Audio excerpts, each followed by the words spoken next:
Ada 3 disiplin ilmu yang bagi umat Islam fardu ain untuk menuntutnya.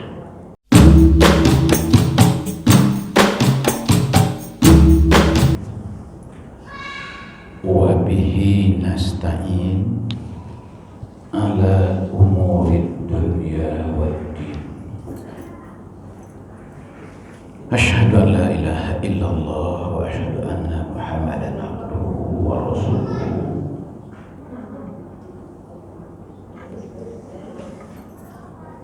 Amma ba'd. Allahumma fassalli wa sallim ala hadzal nabiyil karim wa rasulul amin sayyidil anbiya wal mursalin Muhammadin sallallahu alaihi wasallam. Amma ba'du, a'udzu billahi minasy syaithanir rajim. Ya ayyuhallazina amanu athi'ullaha war rasulahu wa la tawallaw anhu wa antum tasma'un. Shadaqallah. Hai orang-orang yang telah beriman, taatilah olehmu Allah dan Rasulnya, dan jangan kamu berpaling kepada yang lain setelah itu.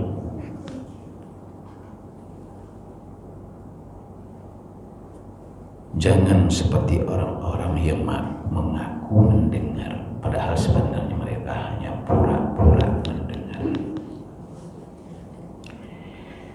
Bapak-bapak dan ibu-ibu, saudaraku kaum muslimin hamba Allah, sidang jamaah salat subuh yang insya Allah diberkati.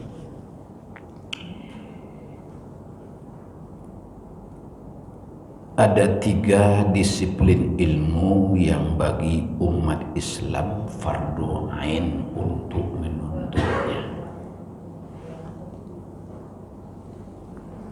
Pertama sekali adalah ilmu tauhid,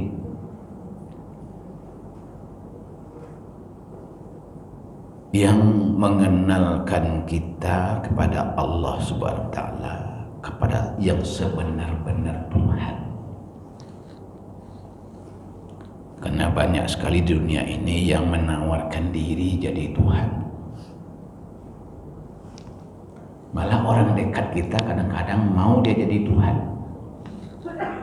Ada yang menuhankan anak, ada yang menuhankan harta, ada yang menuhankan istri, ada yang menuhankan suami. Pokoknya mana yang benar mendominasi pikirannya itu yang diperlukan. Kemudian ilmu fikih mengajarkan kepada kita bagaimana cara mendekati Tuhan yang telah dikenalkan dengan ilmu tauhid itu.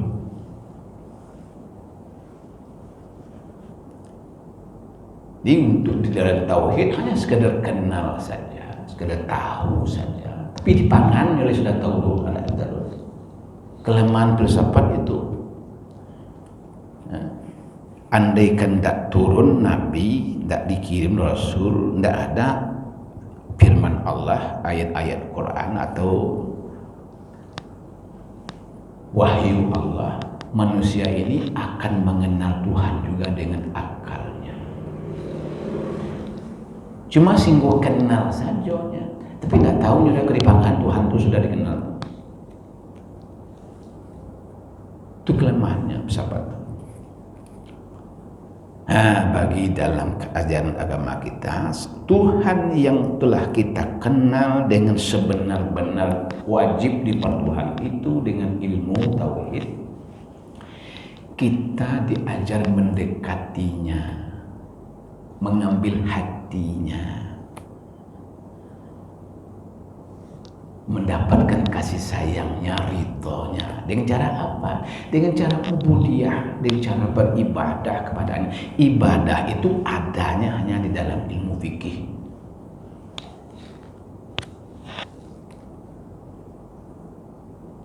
Jumlah rakaat sembahyang sendak dalam Quran. Barakah dibuat sehari semalam dah ada.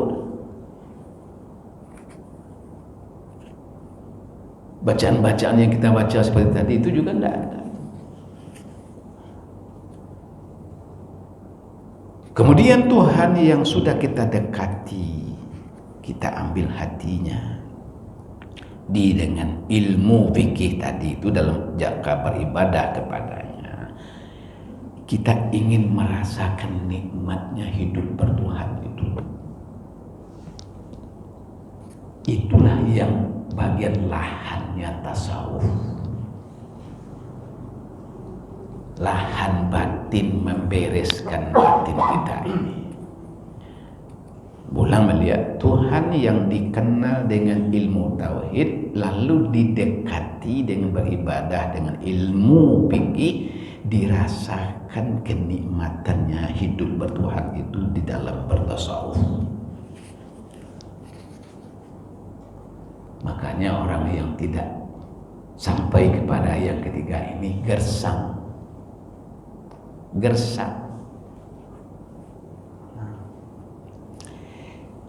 Tasawuf menurut Ibnu Taimiyah merupakan hasil ijtihad di dalam menjalankan syariat agama dengan sebenar-benarnya. Banyak orang mengatakan Ibnu Taimiyah ini anti tasawuf. Ini buktinya. Diakuinya. Bahkan merupakan hasil ijtihad yang tulus untuk menunjukkan ketaatan dan pendekatan diri kepada Allah dengan sebenar-benarnya. Ayatnya itu haqqa tuqatih, sebenar-benar takut. Ya ayyuhallazina amanu taqullaha haqqa tuqatih.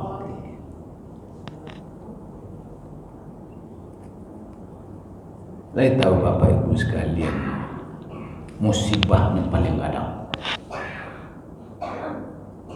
Dan sekarang kita itu ini musibah yang terbesar itu dicabutnya oleh Allah rasa takut kita kepadanya itu.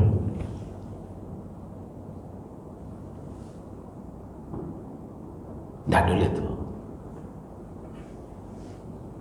Kini kena takut Tuhan kira. Ini takut orang di corona. Ya.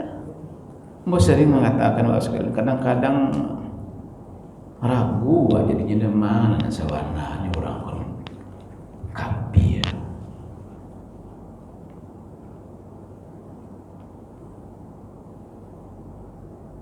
Yang tidak pernah salat, tidak pernah puasa, tidak kenal Tuhan, tapi kental rasa takutnya kepada Tuhan, itu kayak yang kafir. Atau yang rajin salatnya tapi tidak ada rasa takutnya ke Tuhan lagi. Hah?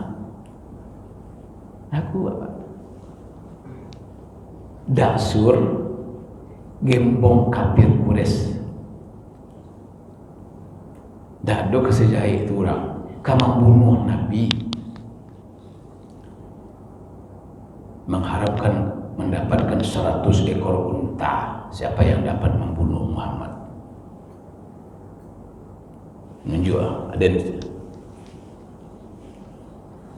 kesempatan itu datang, dilihatnya Nabi sedang lengah, sedang rebahan, istirahat.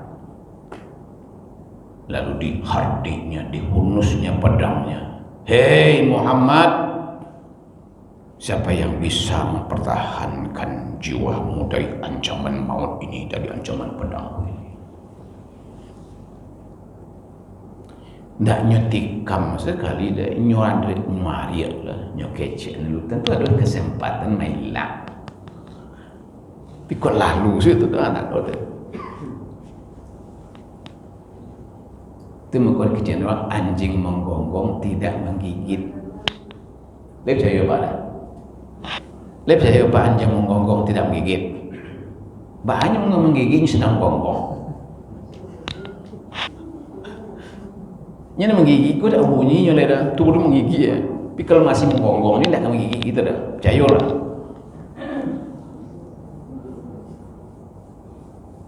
Lep paham Pak dah.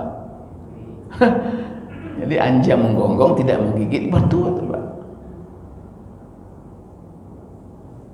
Tidak bisa dua-dua sekaligus karena dia udah sedang gigi itu menggonggong juga tidak bisa tidak. Gonggong sih gigi saya tulis misalnya.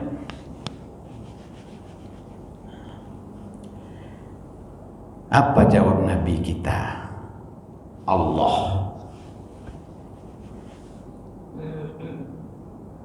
Tidak ada lain. Saya bisa memelihara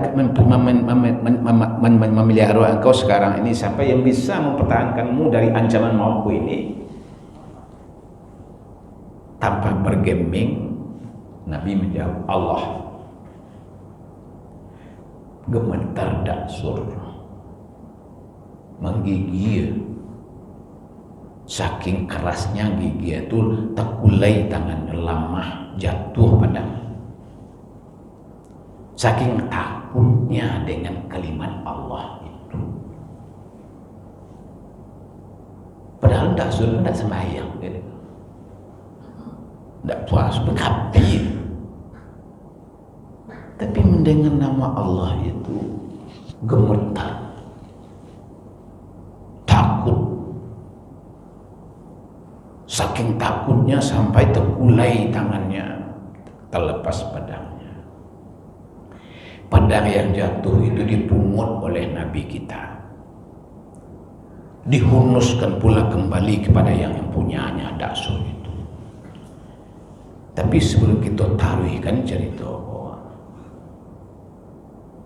ada yang mengusik pikiran kita. Daksur itu aja lengkap ya, tapi takutnya kalau Tuhan.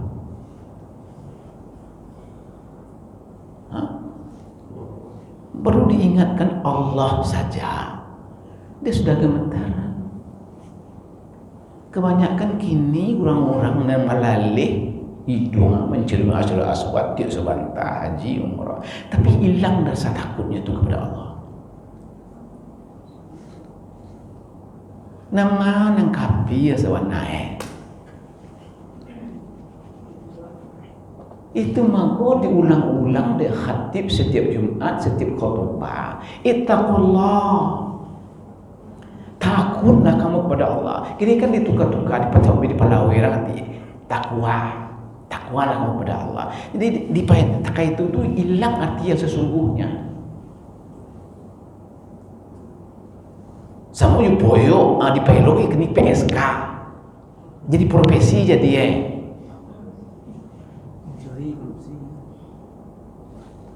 Ini pada paling poyo apa itu PSK. Masya Allah. Ittaqul takwi. Baca buku Tauhid Tawakal Abdul Haji Agus Salim itu nempati ketip bukunya Pak. Kau dapat membaca sudah sampai ke hal hebat. Takut. Nabi juga menghunus pedang kepada Daksur dengan ungkapan yang sama. Daksur, saya sudah selamatkan oleh Allah. Anda sekarang ini siapa yang bisa menyelamatkan Anda dari ancaman pedang Anda sendiri? Tak pada kuang punya kuang. Apa jawab Daksur? Sekali lagi kita angkat topi pada Daksur. Batu. Daksur tidak mau menyebut nama Allah itu. Batu, ini orang kenal dah.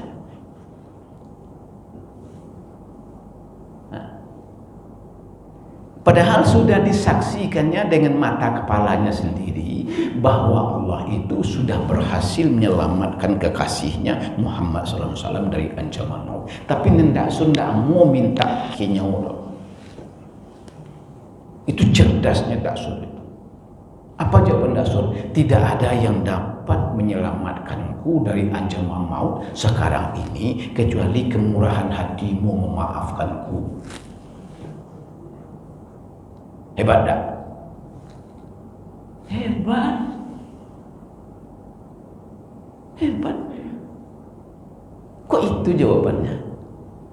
Kenapa tidak mau dia menyebut Allah itu? Rupanya bukan main hebatnya. Dia malu. Masa selama ini saya tidak kenal dengan Allah itu, tiba-tiba waktu krisis seperti ini, waktu sedang kritis ini, saya minta tolong padanya. Jumukwa mau mandok kainyo. Itu mengkuangket tupi pakainya. Walaupun dia kafir, tapi dia punya rasa malu kepada Allah SWT. Kini malu itu hilang, kemaluan setinggal aja.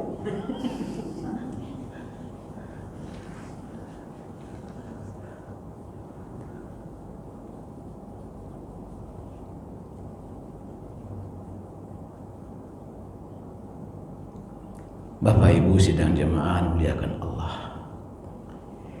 Kita lanjutkan kajian tasawuf kita ini.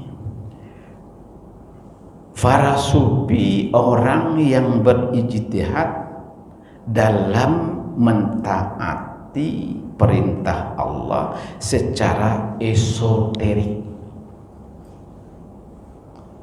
secara batin. Sebagai halnya fuqaha, ahli fikih, ahli hukum, orang yang berijtihad secara eksoteris, secara lahiriah. Nyo sembahyang ku balai babatin. Siwak menggosok gigi itu balai babatin. Cara pikihnya siwak kok menggosok gigi kok, menyikat gigi kok, membersihkan mulut, membersihkan gigi dari kotoran-kotoran. Itu yang bisa dimerahasiakan dia ilmu fikih. Kalau sampai situ saya tidak selesai itu. Betul.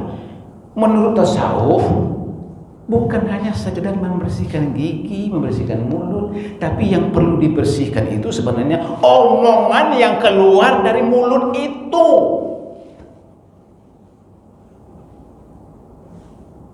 Berhasilnya keperasia gigi, mulut tapi kece umum.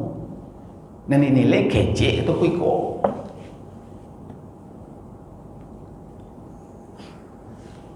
Itulah tasawuf.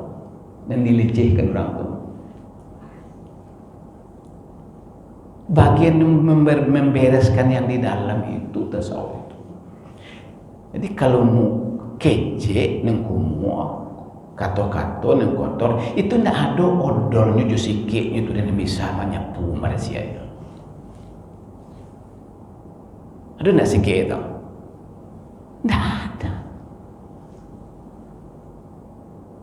Kita balik kaji kita ke kapangka karena paling mendasar.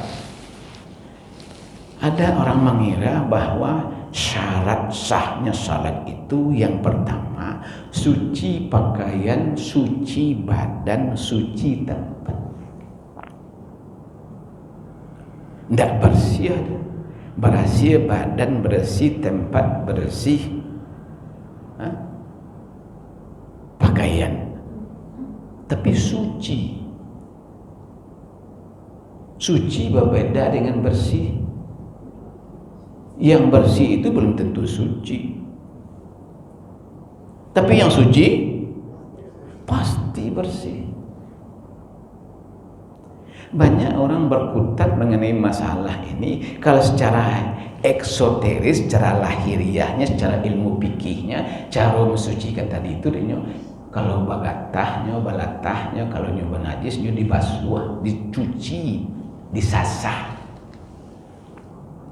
dengan bermacam deterjen. Kini mulai dari yang batangan sampai yang bubuk, sampai yang bisa mencuci sendiri.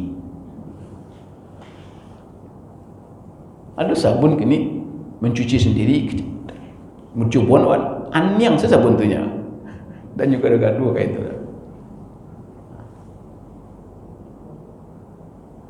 Itu yang dibersihkannya yang lahir, yang di luar. Bajunya kumuh tadi itu disasar.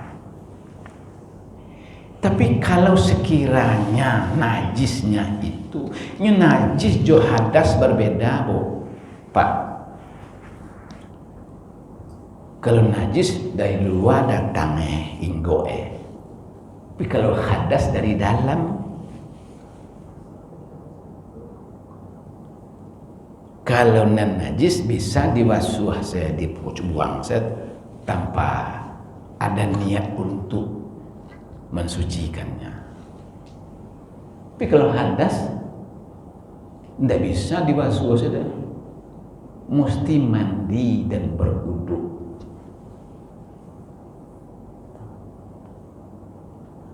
Di orang jima itu berhadas besar, ya enggak? Orang buang air tuh berhadas, itu dari dalam keluar, itu enggak dari luar datang apa? Di keluar tak ganti, boleh buat sapu situ tua yang lain, enggak? Mesti ulang dua, batang dua dia. Ya.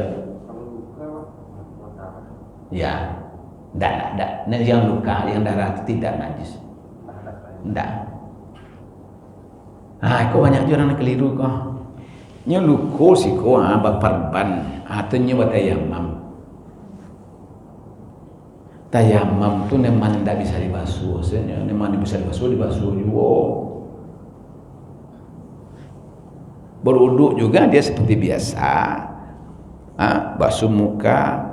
Memang yang tidak bisa karena ayat itu yang ditiamamkan, tidak sado ya tiamam. Pada budu aku ada luka. Sama juga sembahyang. Banyak orang kamu saji menyandang aku di sini, tapi nyu sembahyang berdua.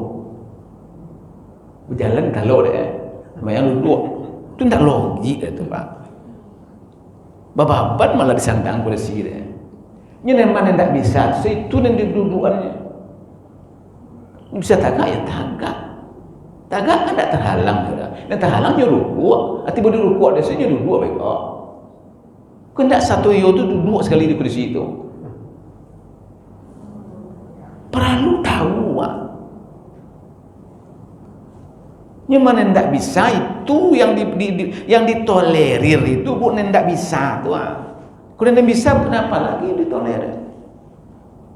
Ini nampaknya nyuruh, nampaknya sujud, sakit lutut tagak ada bahannya, ada abang aku duduknya ada bah itu tagak. Banyak orang bangi kamu pengucap aku, bangi lah kepada orang itu.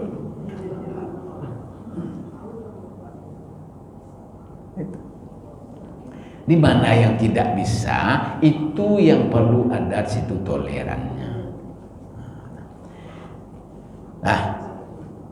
Jadi kalau sekiranya najis yang lengket di kain tadi itu sudah menyatu dengan serat, dengan benang pakaian itu bahan mencuci itu. Bahan membasuh. Lihat tahu Pak Ibu mau kasih itu. Piti untuk pemali itu tidak jadi duduk tagak. Lihat tahu disabuni itu. Amo di laundryan to.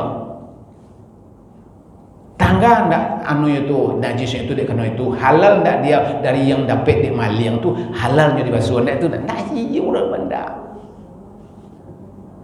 Itu tidak sederhana itu. Itu dan ibu sebab ndak aku sembahyang. Sahkah salatnya? Ndak sah salatnya. Dia masih tetap najisnya. Tidak bisa gugur oleh sabun, tidak bisa gugur oleh sebersih apapun di luarnya. Karena zat itu anaknya umum.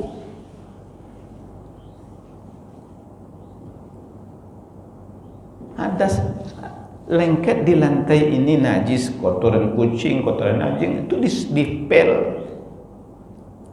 Tapi kalau piti pembeli jubin keramik itu dapat untuk korupsi, bahala mampil itu. Lihat tangganya tu dia di pelta.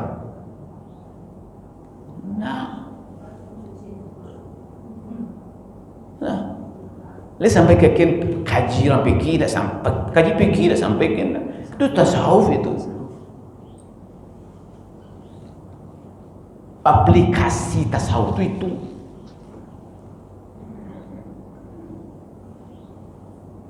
Dibaca oleh itu. Dibuang. yang namanya najis ini tidak mau dibasuh tapi mesti dibuang. Maaf ngecek bu. Awak baraju dekat santia yang orang basuh tidak jadi orang yang sudah nak mau ada. Ini tak tahu najis tu nya. Ini dibuang. Tidak bisa dibersihkan. Nah, satu. Yang kedua, yang ketiga terakhir, bersih badan. Kalau najis tadi hadas tadi mandi waktu berdua, itu yang di luar. Nah, yang kita konsumsi itu, yang kita masukkan ke sini itu bak aja rumah waswe. Kadi makan di insur berbunyi ciri keluar apa.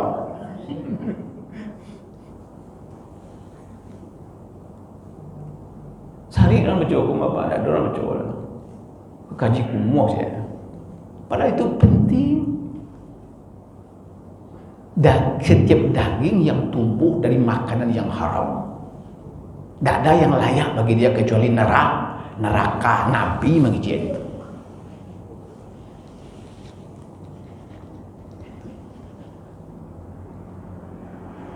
Ini pengejauhan tak media sosial. Ada hadis, siapa yang menanjak bati sepadan sajangka dua jangka beko dipikuakan kainyo 7 pitala bumi sehingga itu segajinya abang orang yang menjual tanah orang berhektar-hektar banyak dia tahu jujur udah sampai gaji gitu udah sampai manjak sepadan saja ndak haknya dari pakaruannya menjadi haknya jadi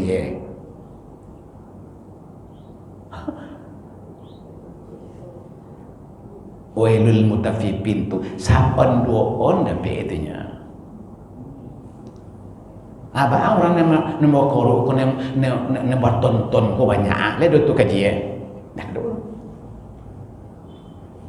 Dan disuruh orang mengalih pasar tu dah kurang timbangannya. Tapi semato dua mato saon doon. Iku ko berton. Takut kalian? Tidak takut. Kecil Sayyidina Ali. Kalaulah diberikan kepada aku 7 buah kota metropolitan, tapi untuk mendapatkan itu, aku disuruh melakukan kezaliman. Kendati pun hanya sekedar merampas sebiji gandum dari seekor semut, saya tidak akan lakukan itu kecuali.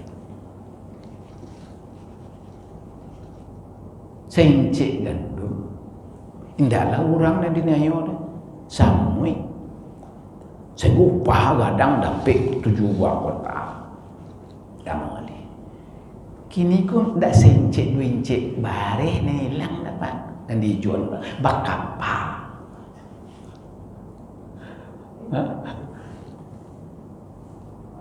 lah memaki rakyat ya. Zalimnya apa zalim bagaimana itu? Itu sesuatu. Di acara memerahasiakan dan di dalam masuk tu. Pernah mau mengaji ko dulu sakit mudo-mudo gua dulu diundang bang tabligh akbar. Gua kini ndak lagai benar. Menunjuk bapak tu. Jadi beko dan buka lantai rumah dan tulis tak dan bakar baju-baju itu saudara. Aku cakap ajaran Islam tidak sekejam itu pak. Tidak sepayah itu mana. Jadi kalau pak buka lantai itu tidak ada bunuh dia pecah-pecah. Ansusi membuka sepetak 2 petak, semeter 2 meter, baca apa berimpak sebanyak yang melekat itu. Tak baju, kau dipanggang, tak di Bali lah baju jelek, sedekah itu tuan sedekahan. Nasari kan, Nah ni kok aku dah masuk kemari. Itu aku banyak berpuasa. Puasa itu zakat batang tubuh kita itu. Keluarnya dewa. Banyak orang memandang yang amal-amal ibadah sunnah, padahal yang sunnah itu lebih daripada wajib. Kalau orang tahu, mana kadang pahala fardu ain pada fardu kifayah koyo. Kalau orang tahu fardu ain kadang wajib pada diri sendiri. Fardu kifayah tu awak mengajukan orang lain lebih awak. Kadang fardu kifayah kok. Awak mengajukan itu lah dak utang awak selansai dak ada utang-utang orang lansai dak awak. Itu fardu kifayah. Tapi di Bocali ketika orang salat jenazah banyak orang menonton di luar orang sembahyang tu dalam. Jadi di bari itu orang penuh buat labu tu. Nah sembahyang dalam tak ada orang. Soalnya padu kifayah. Dah jalannya padu kifayah tu hebat pada permukaan. Sunat itu lebih daripada kalau non wajib itu pulang pokok dah. Di mana kita menggali pulang pokok malah pokok. Di keuntungan itu letaknya pada yang sunat. So kalau ada waktu tua so mbok kecil so abana fungsinya yang sunat itu sebenarnya. Dak sunat bahasa Indonesia, kalau sunat bahasa Indonesia bakare ujung tu sene.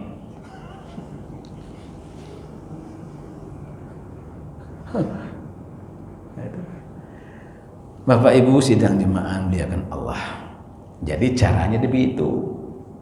Beransur-ansur kita mensucikannya, kita berimpak sebanyak apa yang sebanyak cara mengeluarkannya di ansur-ansur itu. Berniat awak. Siapa yang berniat membayar utangnya lalu tidak lunas, lalu dia mati, Tuhan Allah bayar. Tapi kalau tidak menek, tidak ada bercuba, anakmu kita berhutang sampai bilu-bilu. Dosa kecurangan, dosa korup itu tidak bisa dihapus dengan mati syahid berakai pada itu. Tidak ada kesegadang pahala mati syahid kalau, tapi tidak bisa itu mapui kecurangan. Nabi gitu. Salah seorang dulu terbunuh baru mengucapkan syahadat di perang Khaybar. Baru mengucapkan syahadatnya, ada satunya ikut perang sama juga Nabi.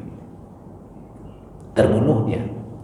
Heboh sahabat ngecek dia lu benar ansip sianu baru saya masuk Islamnya lu semayang lu ngalangan nyala syahid. Ayo Nabi tempatnya di neraka. Loh, kok bisa? Dia kan syahid Rasulullah. Kalian buka plano kudonya itu di bawah tuh mandon mantel hasil rampasan perang. Mata Nabi ku tajam dah sama mata awak. Nabi solat mengimami orang tapi jalik orang belakangnya. Anak orang menangi tahunya, orang main-main belakang tahunya. Dah sama je awak. Dibukanya daripada sahabat pelano tu kiranya yo mantel. Itu yang menyebabkannya. Curang. Dia mengambil harta rampasan sebelum dibagi. Lah itu bisa di kemakaman saja contoh tu berlaku di tengah-tengah masyarakat kita sampai kini. Mongko perusahaan-perusahaan alat transportasi ko bangkrut itu sebab itu curang. Kene sebelum makin piti ke sopir dipotong dulu. Dek supir ko sebelum dia kira sama dipotong lah sekali lagi. Lai sampai ke kaji orang itu dah. Ini sembahyangnya itu apa? Sembahyang supaya itu sembahyang untuk kena itu. Merasain jadi untuk sambang makan tulang selai. Dan dagingnya makan dek kena. Kan ada nenek-nenek bangkrut. Sampai-sampai ke pesawat tak itu Pak. Bangku sampai rugi itu Garuda. Itu sebab